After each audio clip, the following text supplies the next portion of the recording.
That is so funny. That is never gonna get old. Hey everybody, Ron Onesta here from Rock and Roll Heaven in St. Charles, Illinois, right outside of Chicago at the Arcada Theater in St. Charles, hanging and banging with you tonight, as we do every Thursday night with my brothers Carmine Apiece and Vinny Appice. And notice how well I did that, guys. We'll talk about that in a second. We got very special guests. The guys from Foghat, Roger and Bryan, will be with us in just a moment. So thanks for joining us. Let's bring my co-hosts to the camera. Carmine Apiece, Vinny Appice. Come on, my brothers. It's so good to see you guys. Wow, come on together. Wow. Wow, this is beautiful. That? I like that intro. That's cool, man. Yeah. Thank you, man. Thank you very much. Hey, did I? It was quick. Usually, I got to nudge you. You're nodding off as I'm doing my 20-minute intros. Well, yeah, that's good. I gotta open this package. It's a new company. Uh-oh. They sent this to me. Here it comes. What is it? I don't know. Let's see. Is it ticking? It's cannolis. Ganoles. Ooh, it's the Samson travel adapter, ladies and gentlemen. Whoa. Yeah, you're always getting presents. You No, must be some big guy. I got to Google you. The one that came with the phone is called super fast charging. Mm-hmm. I lost it. I think I lost it at your venue. You know, it's ironic. I found one. I knew it. So this is the fastest, 45 megawatts of power. It's great. I'm telling you, I am. You know, we got this new. We opened. We finally opened the Des Plaines Theater this week. Our opening act was Kevin. Uh-oh. But we're He's having gone. challenges, and I'm at Who's music. the Wait. Say it again. Oh no, We missed it. Kevin Costner. Oh. We opened it. We built it, and he came. It was amazing. He was the opening act? He was the and that's what people say. They go, "Oh my gosh, Kevin Costner, how cool!" What did he do? What does he do? I know, right? Yeah, what He's got his country. He's got a country band. It's Wow. it's a lot like Black Sabbath. I'm thinking of it's starting called- a country band too. What country would it be? Bosnia?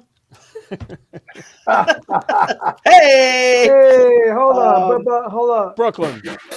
Thank you. I know I got two drummers here and I can't get one rim shot. What the heck's going on? Hey, Ron, what's that spot on your forehead? There's your rim shot. There you go. I'm There's your rim going shot. Indian. Lean forward for a minute. Lean forward. More.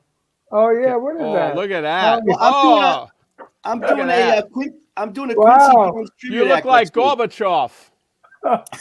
Gorby. No, I'm doing a Quincy Jones tribute act next week. I'm going to be doing. We are the world. I'm going to do something. That's funny. I know it's technology at its finest. So listen, we got the guys tonight from Foghat. We had Roger on a few weeks back, and we had to have him back because these guys are just, talk about legendary and iconic. Along with them is guitarist Bryan Bassett, and just such cool dudes. I am so glad to have them on the show. I could talk to them 3, 4, 5 shows in a row, and we might do that because that's how much information, how much material we have on Foghat. Let's bring them. I'll go make a sandwich now if you're going to do that. Will you stop with the sandwiches? Hey, Bryan Bassett. Hey, Ron. How's it Oh, going? Hey. Carmine, That's okay. No, Vinny, that's make okay. me a sandwich. He's drinking Foghat wine. I drink out of a glass, really. I'll go fishing with Roger. Yeah. What's up, guys? Thank you for joining us tonight. Are you drinking actual Foghat wine, Roger? Of course. Yeah, that's there good you go. stuff. That's a Pinot Noir. Is that your favorite of your varietals? Actually,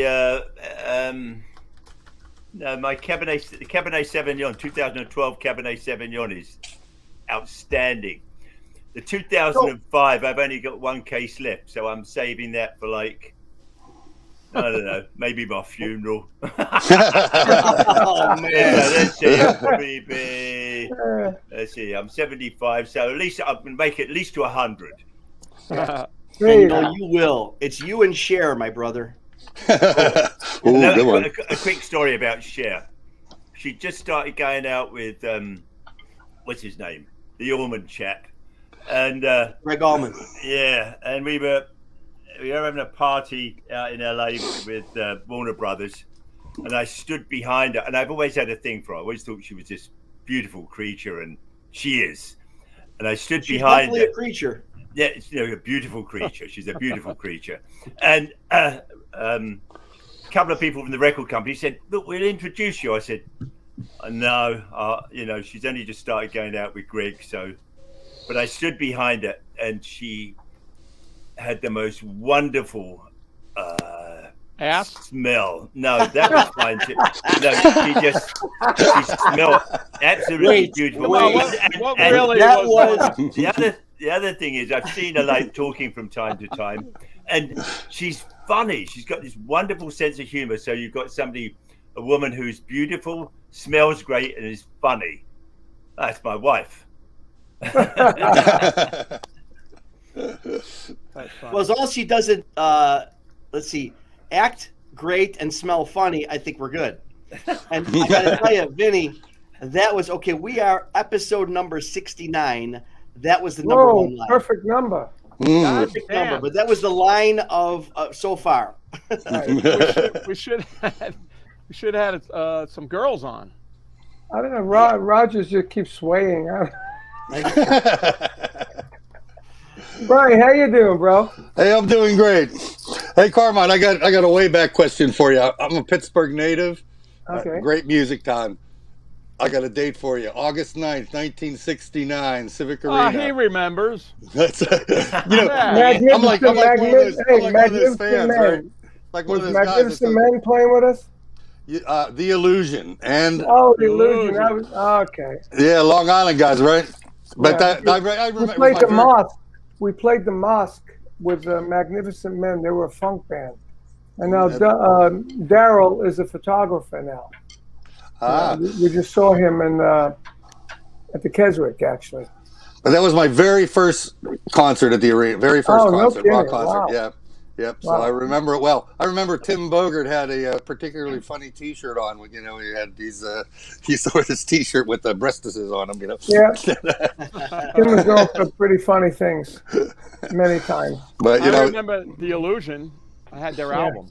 Yeah, there was like the radio station. Wait! You had their album? I think you gave it to me, so I didn't buy it. Oh man, no! No, Vinny, you I didn't give stole you that it. album. They had You the big steal from hair your older and brother. everything. Yeah, that was the Yeah, big I thing got with the stole radio it. station was Vanilla Fudge was the Blue Jean Rockers and Illusion. They were like all mod with the poofy hair. Yeah, And, mod. Yeah. Yeah. yeah, They had a song called "Did You See Her Eyes?" her eyes. That's right. Or with Roger involved, it was "Did You See Her Ass?"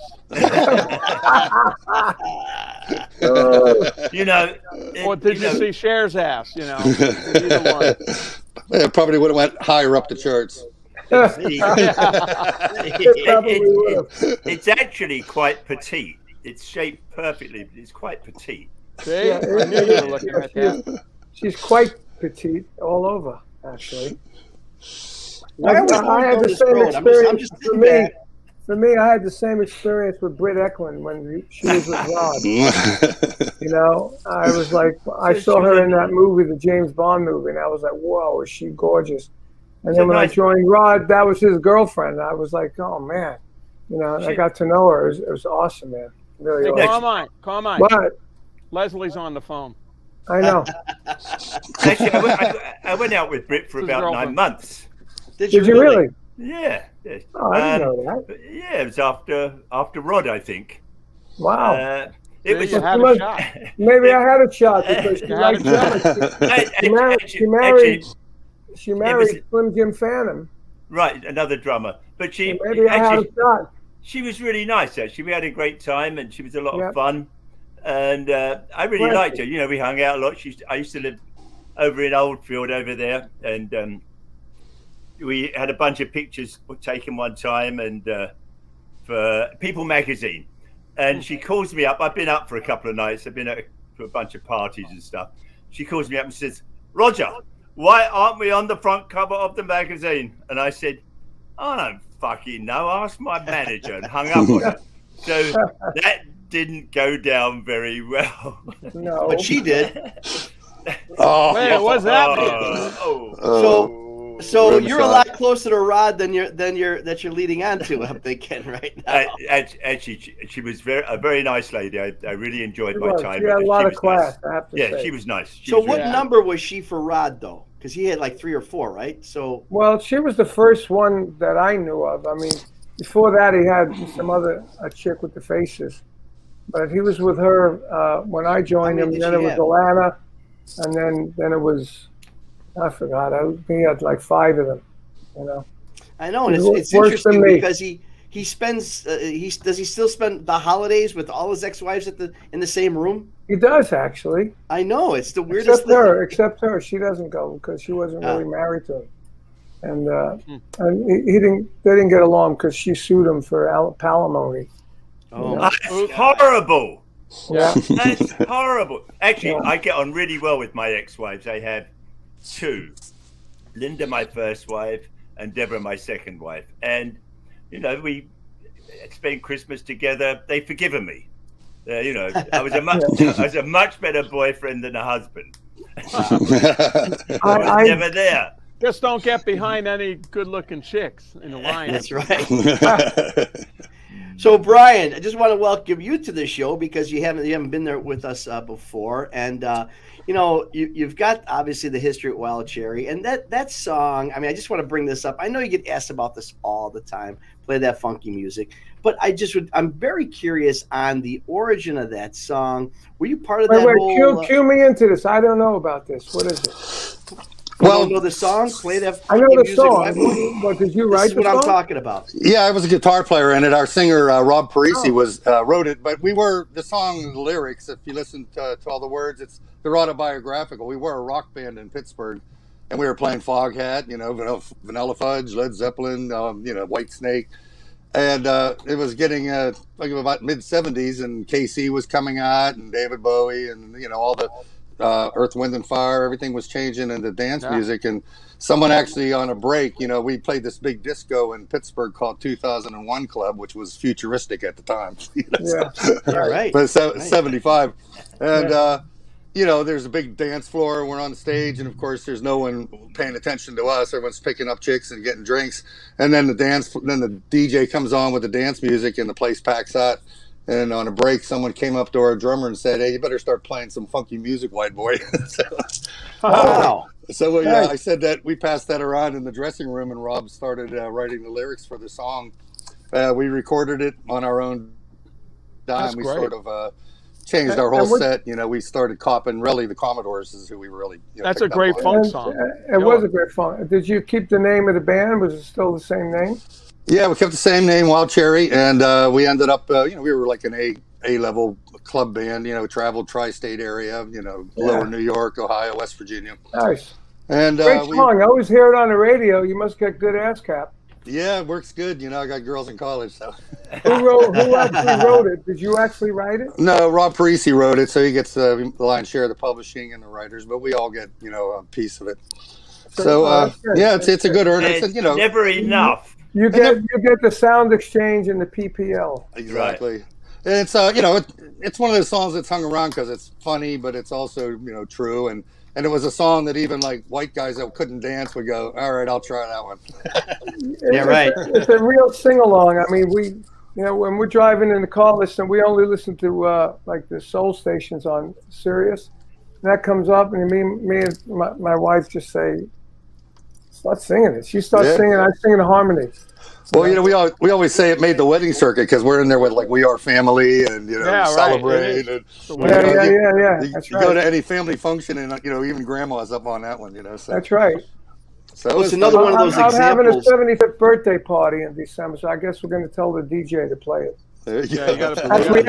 We actually have a funk band with horns and that. I bet they play it. Actually, we recorded it on our last record, 8 Days on the Road. We did it. It's a live recording from Daryl's House Club, upstate New York, and we did it as our first encore or second encore. And we only played it, I think, once before. We said, "Well, let's do it." You know, we're recording tonight, and I love playing it. It's fun to play. It's fun, you know. We did the same thing. Hold on, Ron. With Cactus, our guitar player Paul Warren originally played on "Papa's Like a Rolling Stone." Oh, cool. So when we were out there on the road, we started in Europe. We said, I said, let's play the song. What the hell? Right. Told the audience, said, see if you know this song. Our guitar player Paul played this when he was 17. Then we played the song, and they all went crazy. And so we went the opposite way. We actually rearranged it and did it on this newest album we have out now. And we were going to play it at Ron's place tomorrow, actually. Tomorrow is a little bit longer. What happened? What happened? They got canceled? It's just the guitar. That guitar player had carpal tunnel operation, and he wasn't right. I would have to get another guitar player. I already had a new singer coming in because the other one don't want to go out in COVID, and Randy Pratt wanted to stay home with his wife, had a surgery, had another harmonica player. I would have had to rehearse in Ron's place, and then the last gig, the Wiley Theater, as we all know. He didn't know that the gig was confirmed, so he didn't advertise. So I just told the manager, I said, "Look, let's just blow it out. Move it. Next year." And Ron actually was your idea. He said, I just wanted to move it. Next year, let's do it next year. So it's right. Let's do it right. Well, that's why I know, Bryan, you've been with the band for well over 20 years, and you've played my places so many times, and I've always wondered, and I wanted to ask you why you don't play funky music. It's such a great song, dude, and it would make a lot of sense. Yeah, we used to play a little snippet of it when we would do introductions, and Roger said, "Hey, let's play the whole song. What the heck?" And people really, still respond to it. Oh, dude, you should play that. That's it's fun. That's like me not playing on my own gigs, not playing. Do you think I'm sexy? Yeah, right. I do a heavy version that I did with Pat Travis, and you got to do that stuff, man. That's right. Well, that's another. It's another example. That song is another example of a B-side actually that came into fruition. I mean, I feel sanctified. I said, I feel right. Commodores, right? Yeah, we that did was Commodores. the song. Yeah, and then how did the B-side happen? DJs flipped it over. We broke on black. We broke on black radio. If you'll notice, our pictures aren't on any of the first two albums, and so everyone thought we were a black band saying, play the funky music, white boy. We broke on. That's very racist. Yeah, I know it is, Yes. but it's true. But it's but it was it broke on R&B radio, and it was because the DJs flipped the record over and liked it better than our cover of of a Commodore song. Why not play the Commodore song? Play the right song. But that's how it broke. And back in those days, it was 6-point stations and little guys in a room calling every radio station in the country trying to get you played. It was old school. Wow. And that's what a lot of those bands at the time, again, 74, 75, actually 75, 76, 77 disco coming out. A lot of those bands, a lot of people did think they were black bands. I mean, Casey and the Sunshine Band, when they saw Harry Casey, like, when's Casey and the Sunshine Band coming out? Bobby Caldwell, who ultimately played, did Parisi play with Bobby Caldwell? I'm not sure. He might have worked with him on some recordings, but he did. I'm not sure exactly though. Because he did that smooth jazz thing. But what you won't do for love. And everybody thought, and I actually hired Bobby to do some things on some Sinatra's Blue Condition album, which is a tremendous album about Sinatra. And he told me, he goes, for 10 years they thought I was a black band, Bobby Caldwell. So that was what was going on at that time. Well, the greatest thing for us was we got to play Vulcan Brothers, who are big promoters in the Cleveland area and all over the country, really, where our managers, and so they got us on all kinds of tours. So we toured with the Commodores, Average White Band, Earth, Wind and Fire, Jackson 5, Larry Graham Central, Graham Central Station, Rufus. I mean, we played with all these R&B bands at the peak of their powers. Fantastic. We opened up for them, and they were just great. We used to play our set and run out front and just jam. Great band. Speaking of great bands, I want to know the picture we just saw that had the American flag and the British flag. What was that? Foghat. Do you remember when you opened up for BBA? That sure looks like the Arcada, I gotta say. Yeah. 1973. Actually, our manager designed that. We had 2 American flags and a British flag for BBA. Yeah. And you guys opened up for us back in those days. I saw BBA in Pittsburgh. I think it was right when you guys got together because I bought tickets to see the Jeff Beck group, and it was but you guys And came then, instead. it was advertised Jeff Beck Group with me, Tim, and Jeff. Right, and you guys, was really early in the BBA period. It was fantastic because, Yeah, awesome. We got a live album coming out next year. 1974, live at the London Rainbow. Look at that! Look at that guy. 7 new songs. Look at Look at that Who's guy. that guy? Who's that guy? That's a big fan over there too. Hey. Hey, you gotta be cool. You gotta be cool. You Hey, gotta I be always, cool. I always have to have a fan. I have to have That's a fan. right. Yeah. Oh, we Well, get we thousands of them. Some good of great bands and unsung hero bands, I gotta say that I love. I mean, there's Foghat, there's Wild Cherry. You know, do you remember when I met you, Roger? Yeah. Yes. When? Long time ago. On Beck, Foghat, and Apathy. No, we did before that that. tour. Before But- that. He said it right. You said it right, yeah. Right. I know he didn't. But I met you when you were in Savoy Brown, Yeah. when I was in Cactus. But We did a bunch of shows together. Your singer had that top hat on. Yeah. Chris Jordan. Right. Great Yeah. singer. Great Yeah, singer. and you were in that band, and Savoy Brown. then that broke up, and you started Foghat, and that's when you opened up the BBA. Ah, all right. Wow. Yeah, History and buff. it's a quick one here. I was playing it somewhere out in the Midwest, and you were doing a drum clinic in a drum store, and both my pedals I was using Ludwig at the time broke. Speaking. So I walked into the store, and you were in there, and I said, "I need 2 new bass drum pedals," and you said, "You want to get DWs?" And I said, "Okay." And the store had 2 of them. I took 2 of them. And that was the start of a beautiful friendship for me. Wow. DWs are great. That's great. Yeah. So now I help John Bonham and I help Roger. Thank you very much. Actually, and you've also got me on our first tour over here as Foghat. We're playing somewhere, and our truck got broken into. I was using a Gretsch kit at the time. They stole my drums, and they stole Lonesome Dave's gold lame suit. And we just done some dates with you with Beck, Foghat, and Abbassy. Yeah. And my road manager called up and talked to you, and said, "Can you help us out? Like, we need some drums." And you said, "Get Ludwig's. They're great." So You got Ludwig. because I called up Gretsch, and I said, "Hi, my name's Roger Earl, and I use your drums. They're great drums, and my drums are just stolen. I need a new drum kit." They said, "Okay." So I told them what, 24-inch bass drum, 2 floor toms, come 1 rack. And I said, "When can you get them to me?" They said, "About 6 months." I said, "No, I needed them yesterday." And then my road manager called you, and you said, "Ludwig, use Ludwig." So that's what you were endorsing at the time. And we called up. It was a Friday night. Called up Bill Ludwig, and he said, "No problem. What do you want?" Two bass drums, 2 racks, 2 floors, a bunch of stands. They arrived Monday morning. Wow. And that was the start of a beautiful friendship for me. Bill Ludwig is a wonderful guy, good friend, and saved my ass. And Have you tried any of I it? probably called him before you wrote it. Yeah, you did. You called him. You called him. Yeah. Oh, what a great guy he is, huh? Yes. Have you used it? Have you tried any of his new drums? They're really cool.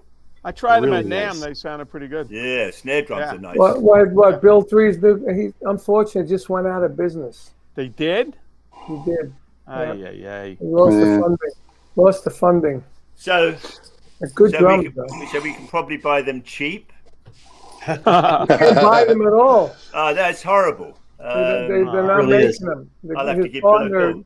I've from got what to I go. I've got it. understand, his partner, I don't know, something happened with his partner. He didn't do what he said he was going to do. Oh, You shit. know? That's terrible, man. That sucks. That's the name. I He spoke came in to and gave me Bill- a. I spoke to him about 3 months ago, and everything was going fine back You then. should have called Ron. Ron would have invested in him. I would have. Yeah. Well, you know, I did talk to him. He comes by. Last time he was by me, he brought this great picture of, I believe, was it his grandfather with the Beatles? Yeah. Yeah, and this is great. Just a great No, his picture. father. His father. His father? Father with the Father, Beatles. right. Well, isn't he Bill the Third? Yeah. But Bill the first started Ludwig. When the Beatles came out, his father was running it. I see. And then he ran it till the end, through all the Led Zeppelin. When I had called up for John Bonham, I didn't even call Bill. I called this other guy who was running A&R, Carl Dustman. We used to call him Carl Dustpan. You remember him, Carl Dustpan? I remember the name. Yeah. Yeah. So, and he's the guy. Actually, it wasn't even him. It was Jim Surrey. I called. Jim Surrey's the guy that I said, "Look, I think this band is going to be big. This guy's going to be big." John Bonham. Right? The understatement of 6 decades. Roger, you guys spent a lot of time on the road with Zeppelin, as I recall. Give me some quirks of the band that we don't know. We did a tour when we were in Savoy Brown with 69 with Zeppelin. It's a Beautiful Day, and Clive Bunker, the drummer. Clive Bunker. Yeah, he had his own thing. Was that in Europe? No, it's over here in the States. Really? I didn't know Clive did something. We were doing a sound check, and Bonzo, me, Clive Bunker, and so there's 3 drummers. I think Jimmy Page and the violinist from It's a Beautiful Day. We were jamming. All you could hear was Bonzo. You couldn't hear anybody else. Right. It was like thunder. He was an amazing drummer. He really was. He was special. Really was. When we did a gig in Chicago at the Aragon Ballroom, we had Jethro Tull opened up, Led Zeppelin and Vanilla Fudge top of the bill. So me, Clive, and Bonzo were close, and Ludwig brought down all their new stands and all their new hardware for us to test. So we all put it up. We all had it up on our kits. And then when Clive went on, me and Bonzo stood behind Clive and yelling at him and throwing spitballs at him. Right? And then when Bonzo went on, me and Clive did the same thing to him. And of course, when I went on, did the same thing to me. At the end of the night, we handed all the stands and stuff. Half of the things were broken, right? Between the 3 of us. I handed it back to Ludwig. I said, "You got to make this stronger." It was awesome. It was really a lot of fun. It's only rock and roll. Yeah, it is. Bryan, I don't know if there's ever been really a talk of any kind of reunion shows at Wild Cherry, but the other about a month ago, I was in Pittsburgh. I go out there occasionally because I'm involved in these Italian American organizations, and they asked me to MC an event for a scholarship event at the National Italian American Sports Hall of Fame chapter in Pittsburgh. And I'm there, about 600 people, and I got the list of celebrities. I'm announcing this athlete, that athlete, and I'm looking. Donnie Iris was there. Good he's still friend. Doing it. Oh yeah, he's still doing it. He's in fact, he was my replacement when I left Wild Cherry. He came in for the 4th album, and he's a Pittsburgh legend. Remember that song, "Rap, Rap, Rap, Call Me the Rapper"? Well, that's him. Why did you leave? You're irreplaceable, Bryan. We were getting to be real like Lou Rawls R&B when we were. My idea was more like, like funk rock. I wanted to keep, like trapeze. Irish. I wanted to go back and start rocking. Yeah. What's that? Sly and the Family Stone. Oh yeah, and I like Robert Palmer. I mean, I had like in my mind rock sounds and funk beats, and we were just getting like way too light for my taste. So I left and started a rock band up in Pittsburgh. And Donnie Iris, he joined Wild Cherry for a record, and that's where he met Mark Avasek, his keyboard player, who became his producer partner in all the Donnie Iris and the Cruiser records. So that's where they met, in Wild Cherry. And so Donnie's still doing it, Pittsburgh legend. Wow. He really is. As far as a Wild Cherry reunion, we did one about 3 or 4 years ago for a charity, a high school charity that Bob, it was from Mingo Junction, Ohio, just down the road from Pittsburgh. And that one, we filmed it, did a little DVD. It's funny, it looks like a wedding reception because we did it in an old KFC hall that we first played at when we were coming up. So that's where we did it. As Christmas lights hanging from the ceiling. It was a little cheesy, but Wow, it was great. Some great stories. I never heard this stuff. I didn't even know you were in Wild Cherry. Yeah, we had that. Molly Hatchet too, and Molly Hatchet. Don't forget Molly Oh, Hatchet. when were you in Molly Hatchet? We saved him from that. Thank you, Roger. What year was that? 92 to about 99, 2000. I did 3 albums. I knew those guys. I knew Bruce Crump. I knew Bruce Crump really well. When I did my first drum battle tour, we did the drum wars. Me and we had Rick Derringer open up, and then Rick Derringer was headlining with us. We played with Rick, and we had a drum contest. The second tour we headlined. It was Michael DeRocha, me, Sandy Gennaro, and Bruce Crump. And we did old drum stuff, and we had a marching band walk in the middle, and we sold out everything. Yeah, man, I can imagine. Sandy's a great guy too. Yeah, and I got to know Molly Hatchet. I remember they played the Palladium in L.A., and they hired me to come in and do a drum solo in one of their songs. Just to do a solo. I did a drum solo, and it paid me well, and there were 5,000 people there. It was awesome. I got a funny quote for you, Danny Joe Brown. We're playing in Germany, and the drummer will remain nameless because it's the joke's on him. But Danny came up to me after a concert. I was over there with Lonesome Dave. We were doing a tour together with Hatchet. That's how I met those guys. And Danny came up to me. We were drinking, and he put his arm around my head. He goes, "Did you hear that drum solo tonight?" I go, "Yeah." He goes, "Sounded like 2 sets of drums falling down 3 flights of stairs." That sounds pretty good. That's a great line. What's the drummer's initials? No, I'm not going to even go there. They didn't have enough of them. But that was the funniest quote. But that's how I met them, And when Roger reformed with Lonesome Dave in '92, Danny Joe asked me on his bus. One of our last shows was with Hatchet in the States, and he goes, "Would you like to join our band?" I go, "Yes, sir, I would." I'm sort of out of a job, And I joined them and was there for 7-8 years. Wow. Oh, so you left that band, or you were done with that band before? I played with Lonesome Dave for 4 years. And then all the original guys in Foghat got back together, and I went with Hatchet. And then when Dave... Even Tony?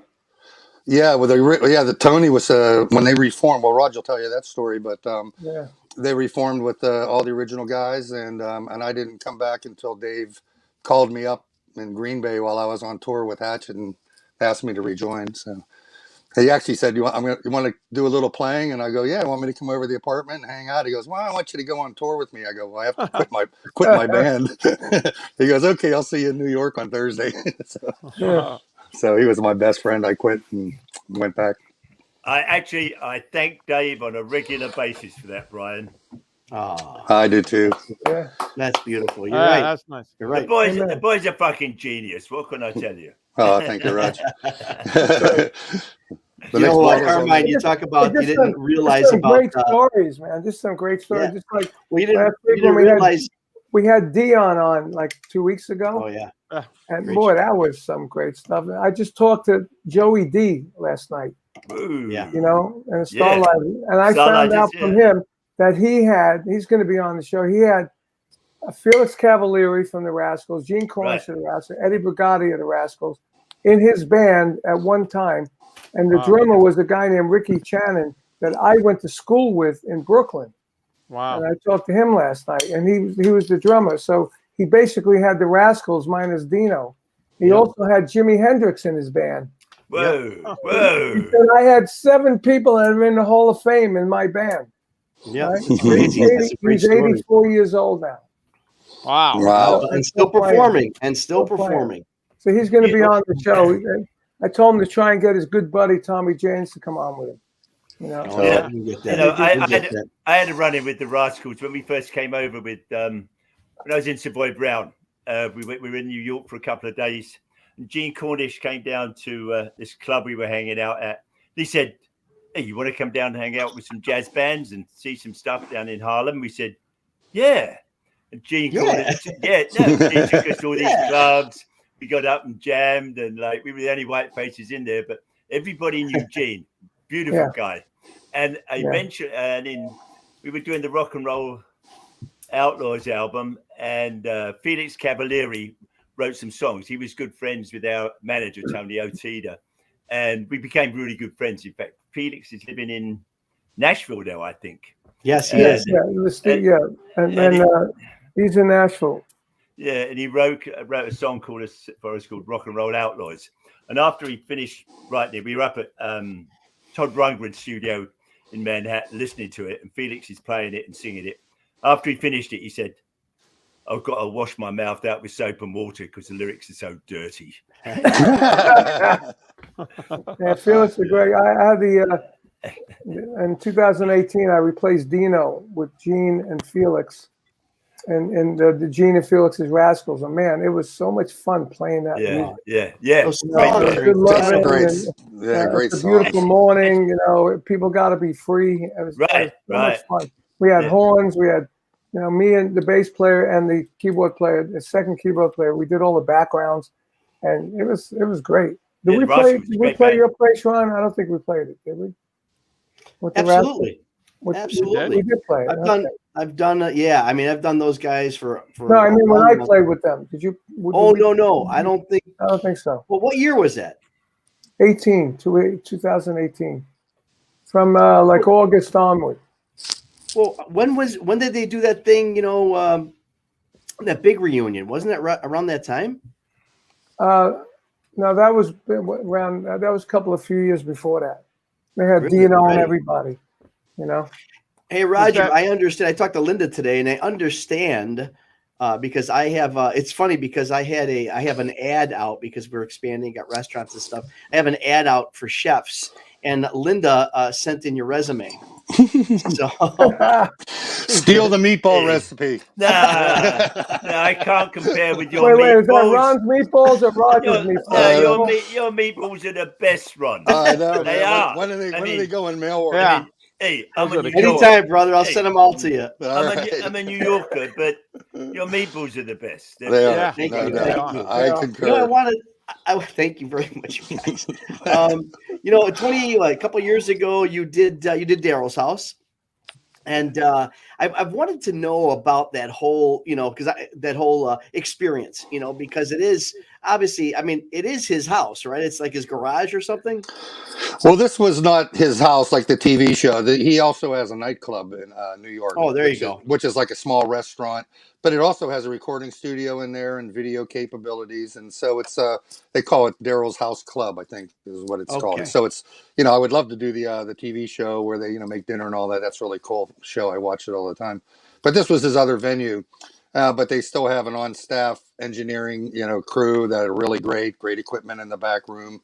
It's soundproofed like a recording studio, and other than the fact that it's a small stage and you're sweating in people's salads. Other than that, it's a cool place. So that's for taking the stage. To come on and there's people like finishing their dinner. I went over to this couple and I said, "Hey, we're a rock and roll band, and if you don't sweat, it ain't rock and roll. And we sweat. You want to finish your food?" They said, "We know who you are." So, we decided it was the end of a tour, and it was 50th anniversary. COVID had yet to descend, but it was close. And so we decided to record it. And after I checked it out, we ended up, putting out a double CD, DVD of the night. So it's not like your big concert video, in a big venue. It's actually a small club recording, but the audio turned out really great, and the video as well. Who mixed and mastered it? Some guy. No, yeah, me. There we go. That's what I did for my COVID vacation.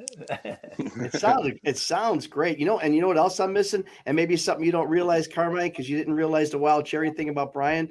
I need, obviously we know that Foghat, Savoy Brown got their blues foundations there, where it all came from. I just want to make love for you by Willie Dixon is what they did. But Earl and the Agitators with Scott Holt. What's happening with that? I know you haven't done anything since COVID, but are we having a comeback tour with Earl and the Agitators?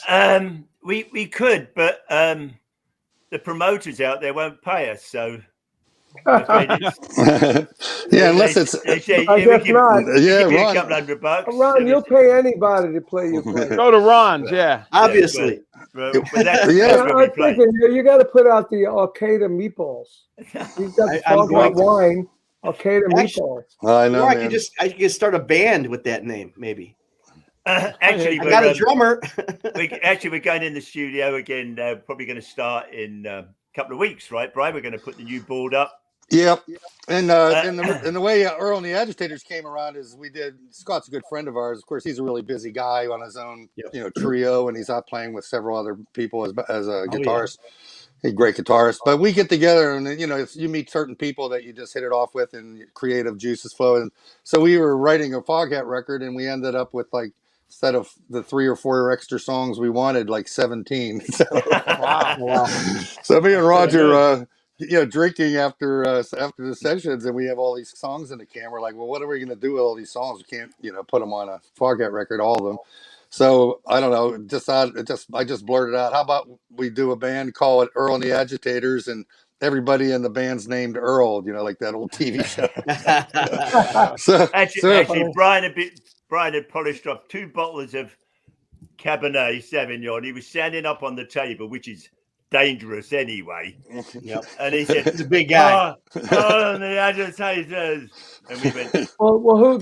Everybody's just get name down Earl. off the table. No problem. Everybody's name is Earl. Is that the first name or the last name? It's Earl number 1, Earl number 2, Earl number 3, and that's what the backstage passes say. And then the guest passes say, "I'm with Earl." Oh, that's funny.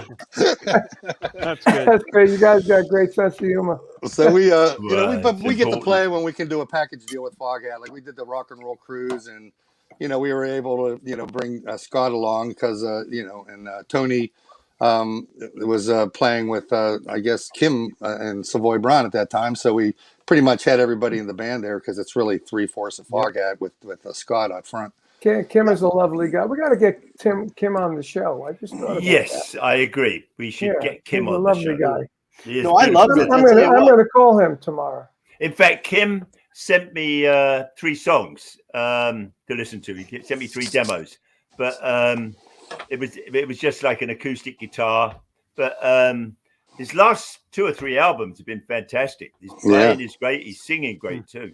Yeah, and he guested on our last studio album, so that was cool. Up in the we did a tour with him with I think it was Rick Derringer, Kim, Mitch Ryder, and Vanilla Fudge. That We sounds did like a fun. hippie fest. as a young That was guitar fun. player back in the as a teenager when Savoy Brown broke, they were great club songs because they were guitar riffs. That was like some of the first guitar riff music where you could just put jam it for 20 minutes. And one of those beer stained carpeted nightclubs we used to play in Pittsburgh. That's why Cactus and Savoy Brown worked good together. Well, Same thing. The same kind of band. Now, I thought it was because they had a great drummer. Oh, of course. right. Well, there's Cactus and Savoy Brown. what's a band without a good drummer? I mean, come on. I got a question for Vinny just to clear up one memory. You played with Dio in Pittsburgh back in the day when Vivian was playing guitar, right? Right. Because I remember going to a show in Pittsburgh. Of course, it's way back in the day. But I just remember this giant stage where Ronnie came out of this cave or something. Do you remember that? Yeah. That stage. I mean, it was a fantastic show. And of course, Vivian was such a great guitar player. Yeah. And we had a major stage set every tour. It got bigger and bigger and bigger. That was the first tour. If it was a cave. Second tour was Egyptian. Right. Yeah. I mean, I remember it. It was outstanding. Yeah. Cool. Well, I'm playing with Viv now in a band called Last in Line. It's Viv and I. Sweet. Yeah. It was Fabulous Jimmy, but he band. passed away. We were the original Dio band, and now we got Phil Soussan on bass, and we're doing great. We're doing good. Excellent. It's a great band. That's the opening of the show. We just had Last in Line at the Arcada, and we had a very warm welcome from Mr. Vinny Appice. Hey, you know what, guys? Next week, we've got a tremendous show just like this one here. We got a little commercial to tell you who's going to be on Hangin' and Bangin' next week, Thursday. Not then. Hey guys, next week on Hangin' and Bangin', we'll be talking to Don McLean about the 50th anniversary of American Pie. Bye-bye, Miss American Pie. And also on the show, the icon, the legendary guitarist, Joe Bonamassa, along with my buddy, another icon, Carmine Appice. Vinny's on the road, so you got little old me next week, Thursday night. Hangin' and Bangin', Artists on Lockdown. We'll see you there. I'll see you there. I'll see you there. Are you coming? You guys better be there. That's next week. I'm telling you, I'm excited about that. Don McLean and Joe Bonamassa. What a big freaking show that's going to be next week. And just like these guys, a whole lot of talent, a whole lot of icons on this show. I tell you what, you guys, I get choked up sometimes because I get to play with legends and icons like you guys. Look at that. Hey, look at me, Roger. Hey. All right. That's at NAMM, wasn't it? Hey, your hair color is different. Yeah, my hair color is different. And your hair color is different too, Raj. Yeah. Must have been a sale. I stopped dyeing it. Oh, there they go. There's the Florida version of us. Oh, look at that. You look like you're at Leisure World or something. We were at the Bellagio. The restaurant, the Bellagio. Good food, right? Really good food. So are you living in Florida now, Roger? No, but we have our studio down there in DeLand, and Brian and Rodney and Charlie all live down there. So I'll be down there in about 2 weeks. And I'll be reading a manual. All right. Get some boards going. I'll be banging the drums and I'll say, Brian, can you turn the drums up? Yeah, that's better. Always. They won't know. A staple, just like so many of the albums that you guys are on, but a staple in my collection is your 1977 Foghat live album. Just a great, my goodness, what a great experience to just kind of sit back in the Lazy Boy, put the headphones on and play that from front to back. Smoke a big one, Ron. I don't do that. I've never done that. It stunts your growth. I don't do that stuff. You lose your hair too. Don't drink. Tell me, you guys Roger, take me down the road on that experience of recording that live album, because we all know some things when you do these live projects, sometimes a little hiccup. Yeah. We finished, Craig McGregor had just joined us on bass. We did the Night Shift album, and Rod and Dave, it was when we had to do an album every 9 months. And Rod and Dave were struggling with, with tunes and stuff. And every night I would get a cassette from our sound engineer, Bob Coffey, just to keep an eye on tempos, because youthful exuberance, you know what I mean? And I said to the guys, I said, why don't we do a live album? I said, the band's playing great, and it was like easy. We did about 6 shows with the RCA mobile unit. Nick Jameson, our longtime producer, he was also our bass player on the Fall for the City album, produced it and engineered it. We got it from 2 shows. It was recorded from Syracuse and Rochester, but we did about half a dozen shows, but that's where the songs came from. It's actually, we were doing about an hour and 45 minutes, but at the time, Warner Brothers didn't think that live albums would sell. One of the first absolute. It was supposed to be a double album, but they didn't want to do it. So actually, about 4 years ago, I was out at the Warner Brothers offices, and I said, "You have a bunch of tapes downstairs, because we did a show in '77, Foghat's Tribute to the Blues with Muddy Waters, John Lee Hooker, Paul Butterfield, a whole bunch of greats." And they said, "Well, no, you can't go down there." I said, "Well, do you know where it is?" They said, "No." I said, "Well, maybe I should go down there." They said, "Well, you can't." I said, "Well, how are you going to find it?" They said, and then I said, "What about the live album?" We were doing at least an hour and 45 minutes, hour and 50 minutes back then. And they said, "Well, no, you can't go down there." I said, "Do you know where it is?" They said, "No." It's like, So you think they're serious, or they're just keeping you away from the masters? No, they just don't care. Yeah. God. They don't care. But never mind. Let's just hope they're safe. Let's just hope they're safe. No, one day, about 300 years from now, somebody will go, "Hey, Foghat live, but it's an hour and 50 minutes." You think Sylvester Stallone is going to find it? Is that what you're thinking? Yeah. I did Sylvester Stallone impersonation just now. Sylvester could go down and say, hey. Ron might have How's some it going, Ron? connections. Ron, you know some people that can maybe go down there. Yeah, I met some people. I do know some people that can go He down knows. there, but let me see, because I mean those things I can't get over how much of that stuff you hear from guys, from artists that were from the 60s, 70s, a little bit of the 80s, just how, I don't know what the word is, lackadaisical, just about masters, about like pieces of I think really back in the 60s, 70s, there were people who would like stand up and say, I really like this band, I want to do something with this band, and they put it on the line. Whereas now everybody's like, I don't know really. What do you think? I don't know really. Nobody's making any decisions. No. Actually, it'd be hard work That starting sounds a like band the government. Right. The government. What's wrong with them? Everything. Oh, let's stick to rock and roll. That's right. Hey, but those masters are. It turns into more of a business now. I mean, but still, like I said, back in the day, it was like friends. This new Led Zeppelin book came out today. Yeah. A friend of mine wrote it, and I was reading some of it, and it said, I think one of the guys in Zeppelin said, back in the day, it was like, that was a friend of ours. This band's a friend of ours. We went on tour together. We had fun together. Blah blah blah.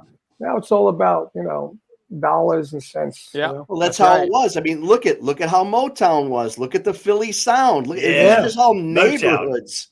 These are all neighborhoods that made happen. I mean, Motown. What a beautiful thing that was. Motown. Yeah. But they all lived down the street. They all, as Smokey was telling me 2 weeks ago, he was telling me how the Temptations lived down the block. Yeah. Aretha was around the corner. Of course, Diana Ross was all over the place, down the street. They literally all lived across. But when you go to that museum and see it, you're really disappointed. It's so little. It's tiny, right? Yeah, same with the Memphis studios. Same thing with Atlantic Records up in the main studio where they did all Sun those Records. Yeah, amazing. Well, what disappointed me about it was when you go to Motown, you got Hitsville, you got that block, you got the house, but just down the street and behind it, it looks so like, I don't know, like a bomb hit that neighborhood, and it's exactly. I think that maybe the Motown people would help develop it a little bit. I don't know, but aren't they building? I think they're building it out though. Weren't they putting like a concert hall or building a whole another aspect to it? I think they were. I don't know. I went there one time with a good friend of mine. I did a record with Derek St. Holmes and another good friend of mine, Daniel Whitworth. And that's when I went to the original house where the music was made. Yeah, where Hitsville, the big letters right there. And Derek and I knocking on the door. Lights and stuff. It was music is magic, isn't it? Yep. And Motown was like magic. Yeah. When you walk into that place and you see the piano, not just Stevie Wonder played on, but little Stevie Wonder played on. Yeah. And you see the studio, the way the Temptations walked out and left the 4 microphones there, and you see, I mean, it really, really is. I mean, I do have to credit the Motown people with keeping that just alive. It was magic. An amazing experience. It was magic. I just think of the radio back then. When you listen to the one station, you'd hear Motown music, then you'd hear Bob Dylan, then you'd hear Jimi Hendrix, then you'd hear some blues, then you'd hear some, Coltrane. I mean, it was, that was magic days of radio and music, all, and now everybody loved all styles. You hear everything that sounds exactly the same. Yeah. Now you hear auto-tune. Yeah. It's not music. Well, that's why, again, when I do these shows at my theaters and stuff, and it's so nice to see, 15-year-olds and 12-year-olds walk in with Foghat shirts and Vanilla Fudge shirts and Black Sabbath shirts, I mean, that's when they're being brought up right, because that's real music. That music will stand the test of time. I can't imagine in 30, 40 years be a whole lot of Justin Bieber shirts out there, I'm not going there. I'm not going there. Okay. That was like my 6-year-old walking into first grade with a Cheap Trick shirt on, and she's saying, "Oh yeah, gonna raise hell." Hold on. Well, I've got to say this. I was on the plane the other couple of weeks back, and there's a film from 1969. It was around the time that Woodstock, but it was from Harlem, and all these R&B artists were on there. Wow. And it's just incredible. And Sly and the Family Stone, Aretha Franklin, Mongo Santa Maria, wow, Ray Barretta. It was just magic. You got to check it out. It's absolutely brilliant. Wasn't the drummer from Jimmy Fallon's band, the Roots drummer part? Yes, part of that's that? right. That's right. Yeah, yeah. It's absolutely it's magic. Sly and the Family Stone. Right. What a band! Did you have any experience with Sly back then? Yes. I just had a booked recording session with him. They opened up. Did he turn up? No, all the catering did, but not Sly. Back in the day, when was he always like you hear that he was a mess? I mean, really, a professional mess. Not at the very beginning. Not at the very, very beginning. When they started getting really successful, that's when it started happening. Yeah, I never met him when they did the first album. We took them out with us and did a bunch of shows, and they were amazing. They were amazing. Oh yeah, my God. It is easy to get like sucked into that. Being successful and drugs and women and wine. Hold on. Wait a second, Roger. No, I mean, who are we talking about here, Roger? No, it's gonna. So long as it's always about the music, you can keep it in order. It's about the music. I mean, listen, we all used to play for free anyway, didn't we? We shouldn't say that. He's a promoter. But we love we'll to play for meatballs. Right. Yeah. We love to play. Get paid to travel. No, we had I had a conversation with Rose Stone, I don't even know, 10 years ago about that. I just asked her, I said, what was it like to try to keep him grounded or keep him, and she said it was literally, we had to put a leash on him, literally had to put a leash on the guys sometimes to keep him from leaving, that kind of thing. Because once he got to a place, just him getting to a gig was a big deal. And him staying there was also a big deal. He would walk off in the middle of a show or pass out in the middle of a show. But I mean, you listen to those first half a dozen records and singles that he made. I mean, Everyday People. I mean, it's magic. It sure is. And I think he finally, a year or two ago, or maybe more, finally got some of the well-deserved money from his writing after, living probably down and out from what I read, But what a beautiful period of music. I saw him play in New York City after all that. When he had his car accident, his neck was like this, and he couldn't walk. He was walking around like he played like this, and it's the same old stuff. He had the band playing, and he says, "I want to take you higher." And he walks out from the keyboard, walks down B.B. King's down the side, down the aisle, getting everybody clapping and singing. Walked up to the bar, walked to the left of the bar, right out the door, upstairs, out of the venue. Right? And the band, you can see the band didn't know what's going on because, they're playing, looking at each other like. But at least he's like looking around like, what are we doing? And after they thought he was going to come back, but he never came back. Oh, my. He's very, Sly is consistent. Yeah, okay. We'll give you that. We'll give you that. And you guys are consistent rock and roll icons. Bryan Bassett, Roger Earl, thanks for joining us this week. The guys from Foghat. I can't wait to have you back by us in Chicago for sure. Along with my brothers, Carmine and Vinny. Thank you, Vinny. Guys. Thank you, Carmine. Thank you, guys. Hey, thanks, Rod. Good to see you again. Thanks, Brian. My pleasure, man. Thanks a lot. Thanks for having us. All right. Well, each week we're here Thursday nights, Hanging and Banging Artists on Lockdown. Make sure you like and share this show. It's going everywhere across the world. Tell all your friends about it. And I want to thank all our production team. They're amazing. And we've got, don't forget, next week, it's the 50th anniversary of American Pie. Don McLean will be with us. Of course, Joe Bonamassa, another legendary icon. So thank you all so much for joining us. Artists on Lockdown, Hanging and Banging each week, Thursday night. We'll see you next week. Have a great one.